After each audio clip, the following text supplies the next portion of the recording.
welcome to Global Business Insights. It's starting a bit late today because we are waiting that press conference by Jerome Powell at the conclusion of the FOMC meeting. That's just about over. But of course, we will also bring to you the latest macroeconomic data releases and other stories. But the focus remains on the press conference. We'll see what Jerome says. The US Fed Policy Committee was expected to hold rates and avoid signaling a timeline for rate cuts, preferring to say it's premature to do so and wants to see what the data suggests. We also look at various data releases, like I said, including the ADP private sector jobs data, which came out today, and how markets in the US opened given the disappointment investors got from Microsoft and Alphabet. And we see the latest in other markets, crude oil prices, as well as the latest US crude oil inventory data, which also came out today. And there is more. First, just in, Boeing has postponed its earnings release for Q4. The Chief Executive Dave Calhoun, in a note to employees today, said that now is not the time to share financial or operational objectives as they prepare to address investors publicly for the first time since part of a fuselage blew out during an Alaska Airlines flight on January 5.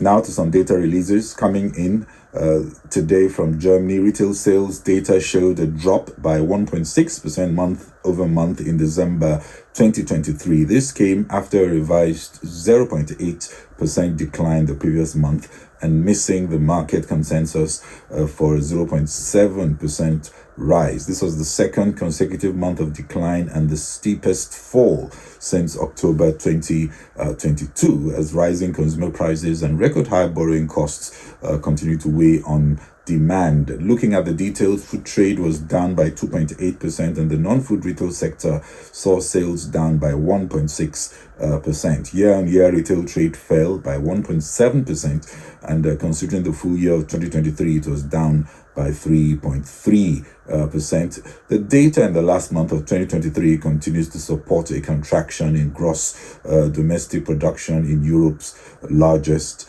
economy. And to the US, where we saw payroll growth in the private sector falling sharply in January, suggesting a slowdown in the labor market. The data out earlier showed that companies added 107,000 workers, which was lower than a revised 158,000 in December. It was also under analyst expectations of 150,000 jobs added. The data was released by the largest payroll processor in the US, Automatic Data Processing, ADP, and measures the change in the number of people privately employed in the US. The goods producing sector added 30,000 jobs, while services added 77,000 jobs. The softness in the manufacturing sector, as seen in the report, was also seen in the just out US Chicago Purchasing Managers Index, which came in at 46. Below 50, of course, means a contraction. The data released showed that the PMI was lower than the 48 expected, and last month's 47.2.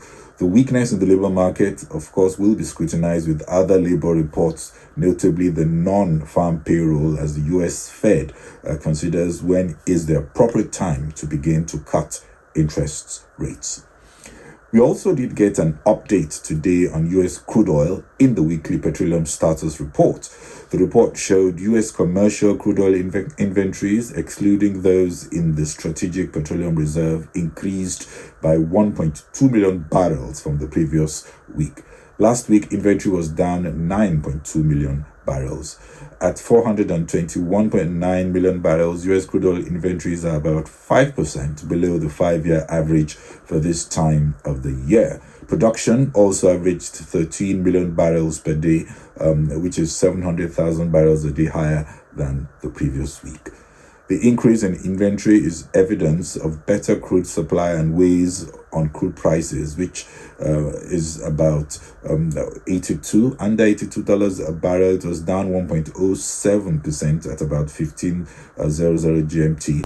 Oil futures declined today, pressured in part by this data, and of course traders are also weighing concerns over the global demand outlook against the threat of an escalation of Middle East tensions. An hour after market open in the US, Nasdaq was down 1.46%. The S&P was also down by 0.79%, while the Dow 30 was up 0.08%. This was as the technology giants disappointed investors in their Q4 performance. AMD, just after open, was down 4%, Alphabet was down 6.25%, and Microsoft was down 1.3%. In the earlier episode, we spoke about Microsoft Q4 performance, which actually did beat both top and bottom line forecasts.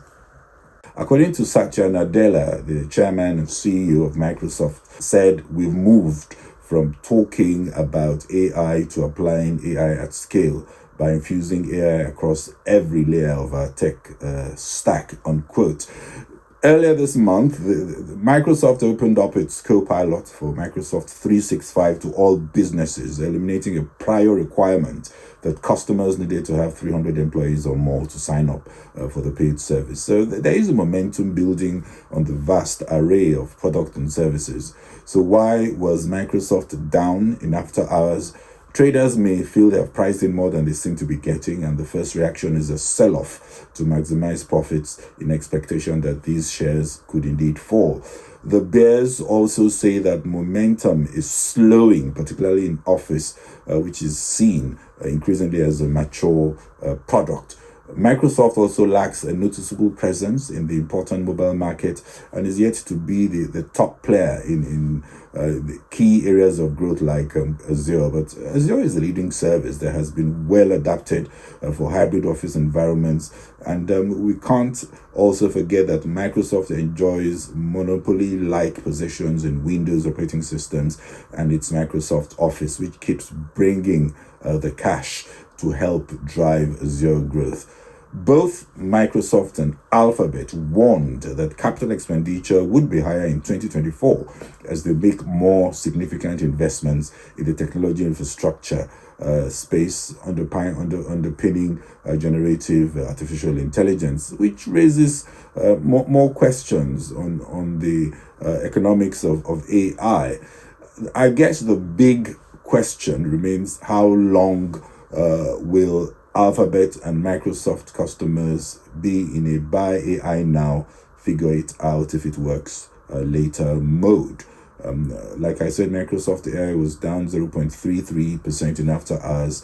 Amazon Web Services is the market leader in cloud services with 32% market share, and they will report the results tomorrow. Now to the US Federal Reserve, where Jerome Powell has just concluded his first press conference in 2024, and as expected, rates have been left unchanged. As for when rates will begin to come down, little clues were given. The expectation that a tightening bias will shift to a more relaxed tone was, however, reflected somewhat in the tone of the statement. Ahead of the release, the main indices were flat to mostly down. Nasdaq was down 1.18%. The paragraph that caught everyone's attention is that, quote, committee does not expect it will be appropriate to reduce the target range until it has gained greater confidence that inflation is moving sustainably towards 2%. In addition, the committee will continue reducing its holdings of treasury securities and agency debt and agency mortgage-backed securities. The committee is strongly committed to returning inflation to its 2% objective. So what does greater confidence mean? FOMC definitely needs to be more confident of progress in fighting inflation, and that can mean so many different things. Just ahead of the press conference, Nasdaq was already deeper in the red, down 1.56%, and S&P 500 the same, down 0.98%, while the Dow was down 0.15%. Let's hear Jerome Powell at the press conference. Today, the FOMC decided to leave our policy interest rate unchanged and to continue to reduce our securities holdings. Over the past 2 years, we have significantly tightened the stance of monetary policy. Our strong actions have moved our policy rate well into restrictive territory, and we've been seeing the effects on economic activity and inflation. As labor market tightness has eased and progress on inflation has continued, the risks to achieving our employment and inflation goals are moving into better balance. I will have more to say about monetary policy after briefly reviewing economic developments. Recent indicators suggest that economic activity has been expanding at a solid pace. GDP growth in the fourth quarter of last year came in at 3.3%. For 2023 as a whole, GDP expanded at 3.1%, bolstered by strong consumer demand as well as improving supply conditions. Activity in the housing sector was subdued over the past year, largely reflecting high mortgage rates. High interest rates also appear to have been weighing on business fixed investment. The labor market remains tight, but supply and demand conditions continue to come into better balance. Over the past 3 months, payroll job gains averaged 165,000 jobs per month, a pace that is well below that seen a year ago, but still strong. The unemployment rate remains low at 3.7%. Strong job creation has been accompanied by an increase in the supply of workers. The labor force participation rate has moved up on balance over the past year, particularly for individuals aged 25 to 54 years. Inflation has eased notably over the past year, but remains above our longer-run goal of 2%. Total PCE prices rose 2.6% over the 12 months ending in December.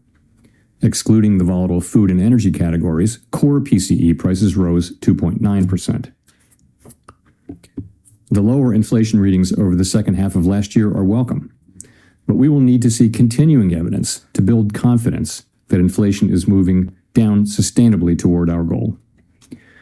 Longer-term inflation expectations appear to remain well anchored, as reflected in a broad range of surveys of households, businesses, and forecasters, as well as measures from financial markets. The Fed's monetary policy actions are guided by our mandate to promote maximum employment and stable prices for the American people. My colleagues and I are acutely aware that high inflation imposes significant hardship as it erodes purchasing power, especially for those least able to meet the higher costs of essentials like food, housing, and transportation. We're highly attentive to the risks that high inflation poses to both sides of our mandate, and we're strongly committed to returning inflation to our 2% objective. European markets were mostly down. FTSE 100 down 0.47%, German DAX down 0.4%, CAC 40 also down 0.27%. Asia Pacific stocks, Nikkei was up 0.61%, Shanghai Composite down 1.48%. Well, it's been quite a day. If you look at US shares as we speak, it's about 8 p.m. That's 20:00 GMT. Nasdaq down 1.06, Dow down 0.07, S&P 500 down 0.81%. Also today, the Mozambique Central Bank cut its key interest rate for the first time since the height of the global pandemic in 2020, lowering the key rate to 16.5% from 17.25%. Well, that's it from us today on Global Business Insights. This is Bode Oshasami, and thanks again for watching. Bye-bye.